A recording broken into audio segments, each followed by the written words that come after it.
আজকের আমি যে বিষয়টি নিয়ে আলোচনা করব আপনার শত্রুকে আপনি নিজে হাতে কিভাবে দমন করবেন এবং যে টোটকাটি আমি আপনার সামনে উপস্থাপনা করব সেটা বিভিন্ন অঞ্চলে বিভিন্ন ভাষায় বিভিন্নভাবে প্রচলিত রয়েছে, কিন্তু টোটকাটা একটাই। যদি সঠিকভাবে আপনি করতে পারেন তাহলে আপনার শত্রু আপনার সামনে মাথা নত করবে, শত্রু আপনার থেকে রেহাই পাবে না। কেননা এই যে টোটকাটির কথা বলবো এটা প্রাচীন সময় থেকে চলে আসছে। এই টোটকাটি আমি আমার গুরুদেবের কাছ থেকে নিয়েছিলাম।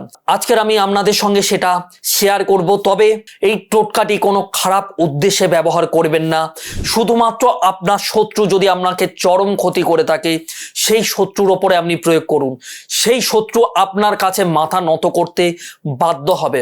তবে টোটকাটি করার আগে শত্রু দমন বিষয়ে কয়েকটা জিনিস আপনার জেনে রাখা অবশ্যই উচিত। এই টোটকাটি করে যে দমন করবে সেটা কিন্তু কোনো ফিজিক্যালি অ্যাটাক হবে না, অর্থাৎ আপনি তন্ত্রক্রিয়াটি করলেন, সে শারীরিকভাবে বিছানা সজ্জা হয়ে গেল বা ক্ষতিগ্রস্ত হয়ে গেল, এমন কিন্তু কোনো দুর্ঘটনা ঘটবে না।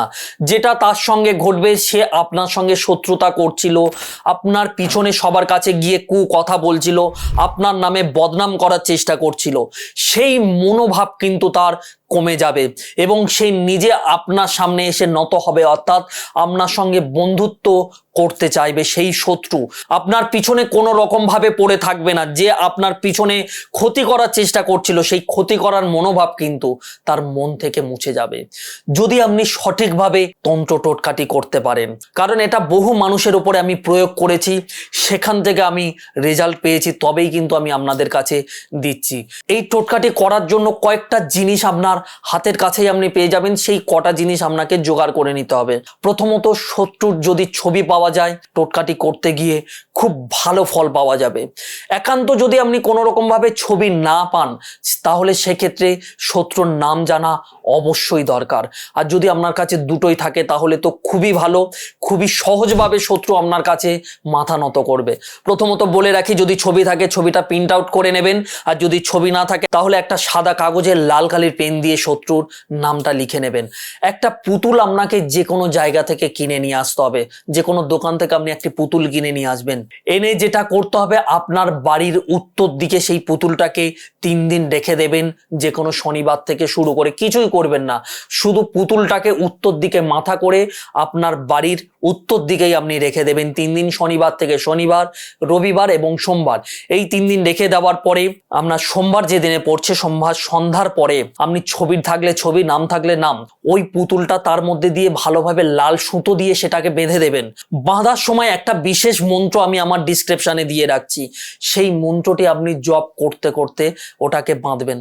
বাঁধা হয়ে গেলে ওই যে পুতুলটা আপনি তৈরি করলেন ওটাকে নিয়ে কোনো বাড়ির কাছাকাছি 3 রাস্তার মুখে ফেলে দিয়ে আসবেন বা রেখে দিয়ে আসবেন।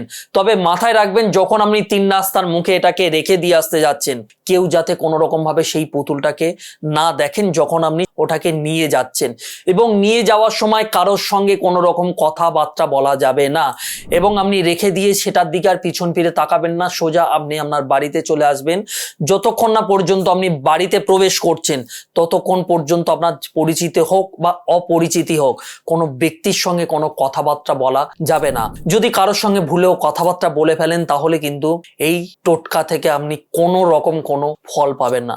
আর যদি সঠিকভাবে আপনি করতে পারেন, আমি যেই মতো বললাম, আপনার শত্রু দেখবেন খুব বেশি হলে 3 থেকে 7 দিন বা 11 দিন এর মধ্যেই আপনার কাছে মাথা নত করতে বাধ্য হবে। তবে একটা কথা আপনি তার উপরেই প্রয়োগ করুন যে কিনা আপনার পিছনে শত্রুতা করছে, সামনে ভালো ব্যবহার করছে বা ভালো সাজার চেষ্টা করছে, তার উপরে এটা প্রয়োগ করুন। বা বিশেষ ক্ষতি করার চেষ্টা করছে বা বিশেষ ক্ষতি করার মনোযোগ তার মধ্যে তৈরি হচ্ছে, আপনাকে বড় ধরনের ক্ষতি করতে পারে, তার উপরে প্রয়োগ করবেন। তবে একটা কথা মনে রাখবেন, তার কোনো শারীরিক ক্ষতি এটাতে হবে না, তার শুধু মনের পরিবর্তন হবে, মানসিক পরিবর্তন হবে, কোনো শারীরিক পরিবর্তন হবে না। যেই মতো বললাম টোটকাটি এই মতো করুন, করার পরে কি রেজাল্ট পেলেন অবশ্যই কমেন্ট বক্সে কমেন্ট করে জানাবেন। এবং যদি এই টোটকাটি করতে গিয়ে যদি কোনো সমস্যা হয় তাহলে স্ক্রলবারে আমার নাম্বার দেওয়া আছে, নাম্বারটাতে আপনি কল করে বিস্তারিত জেনে নিতে পারেন।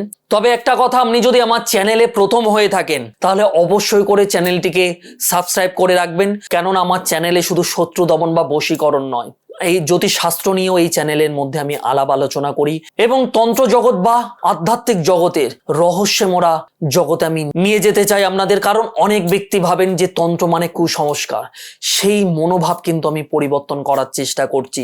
আপনি অবশ্যই করে সাবস্ক্রাইব করে রাখুন এবং ভালো লাগলে অবশ্যই করে একটি লাইক করে রাখবেন। আবার দেখা হবে আপনাদের সঙ্গে পরবর্তী কোনো বিশেষ কোনো ভিডিও নিয়ে। ততক্ষণের জন্য নিজে সুস্থ থাকুন এবং শত্রুকে ভেরিফিকেশন করুন। ওম নমঃ শিবায়।